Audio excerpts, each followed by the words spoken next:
What's up, everybody? Welcome to Podcast Now. I'm Alex, and in this video, I want to go over a couple different things regarding God of War Ragnarok. So first thing I want to do is I want to take a look at this tweet by Abdul Rehman, and hopefully I'm saying his name right. If not, I'm horribly sorry, but he had found a pretty interesting thing on the PlayStation Store that I'm going to try to explain. He basically said, today a friend sent me this image from Reddit. Of course, we had to check, so I asked God of War Geek to verify it. Looks like God of War Ragnarok is releasing between the 27th of September and October 11th. The 30th of September might be it. Now, that's been a long-standing rumor, both by the back end, right, the PlayStation database and that PlayStation file size, I believe, on Twitter. It says that God of War would release on September 30th. Now, this one's kind of interesting because basically what happened here, okay, is people went to the PlayStation Store and they sorted games based off of when they are releasing, okay? They did release date old to new. And what they found is this order: Stray, Tunic, God of War Ragnarok, Forspoken. Now, Tunic, none of these here, by the way, have the release date on them, right? God of War Ragnarok, we don't know. Forspoken, though, we do know. It's October 11th. Tunic, we also know it's September 27th. Now, by the way, okay, these are things, take it with a grain of salt, not because the people saying it are trying to lead anybody down the wrong path, but because, simply we don't know certain things. I mean, this could turn out to be true. It could turn out to be false. But if you take this at face value, okay, it means exactly what it shows. It means God of War, from this wish list on the PlayStation Store, comes out in between Tunic and Forspoken. Not before Tunic, because obviously it would be in between Stray and Tunic. And again, Stray, we know the date as well, July 19th, I believe, right? So, you don't have to take it face value. You could say, well, that's just a conspiracy. That's totally fine. You think whatever you want to think. But if you do take it at face value, then yeah, there is that limit, September 27th to October 11th, somewhere in that range. Now, September 30th is in that range. It's been long-standing, in terms of a potential release date, and something that people have said over and over again, that they've heard or, a leak or whatever, that could very well be the day. So that's the first thing I wanted to talk about in terms of the date, and this actually leads quite well into the second thing in terms of, all right, well, we continue to possibly here, that's the date. Now, when would we get the release date, and when can we see that?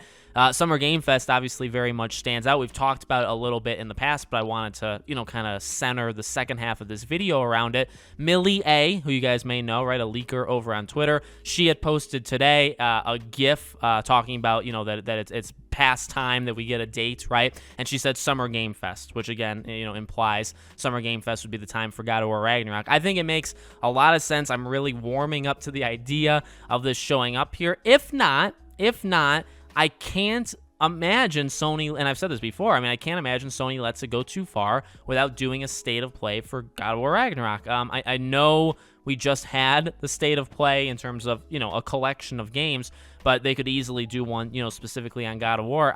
It has to be one of those two. Of course, that is a cop-out, right? Because it's like, well, no duh, right? But Summer Game Fest really does stand out. We've talked about it before with, Jeff Keighley and okay, well, would you give Jeff Keighley a big game like God of War? Would you entrust basically a Sony first-party game to him? Well, the answer, my initial answer to that was no. But I've completely, I've done a 180 on myself. I've completely changed my mind the past couple of weeks, and it's very simple. Simple reason why. He did Horizon last Gamescom, right, back in August. He gave Horizon Forbidden West's release date, coming out in February. So he has done it before. In fact, he did it less than a year ago with another gigantic, very similar, right? Horizon is a huge franchise, a huge game. God of War, I think, arguably is a lot bigger, but they're both in the same, I would say, upper echelon, right? Where it's like, well, does Sony trust, not even does Sony trust Jeff Keighley, right? I'm not necessarily saying that. I'm saying, well, would Sony let that happen instead of doing it on their own, right? Because, you could have eyes on your own events. Would you give it to somebody else to do it at theirs? And the answer is, yeah, if they see an opportunity. I think if the dates line up and if they see that chance, they'll do it. So I really think God of War has a pretty okay shot. And again, you have Millie A saying it. Other people have said it. This is not the first leaker to say, this Thursday is the day for God of War. So we'll keep our eyes peeled. But again, I mean, if it doesn't happen Thursday, I'm not gonna, ring any bells. I'm not gonna, have any alarms go off. I think it still is gonna happen in a state of play. Maybe not in June. Maybe in June. I would hope in June. But and if it does come out September 30th, I do think you'd have to have a state of play very soon. This month, next month, probably at the latest. Because, I mean, you really do need to kind of show it. You need, and I've said this before, for big first-party games like a God of War, you give months out. You do not give the date like a month before. Normally, it's at least, and I think it's more than this, 2 or more months. I would say 3, 4, 5 months, but let's, just for fun, we can say 2 or more months. So if the game comes out September 30th, we're not finding that out. I would argue anytime in August. I think you'd hear about it July or June, unless it's been pushed, and then obviously you could hear about it in those months. So let me know what you guys think in the comments. Make sure you guys are subscribed, bell icon turned on, so you know when all these videos go up. If you want to follow me anywhere else, all my social media is in the description below. Thank you guys for watching, and I'll see you all on the next video.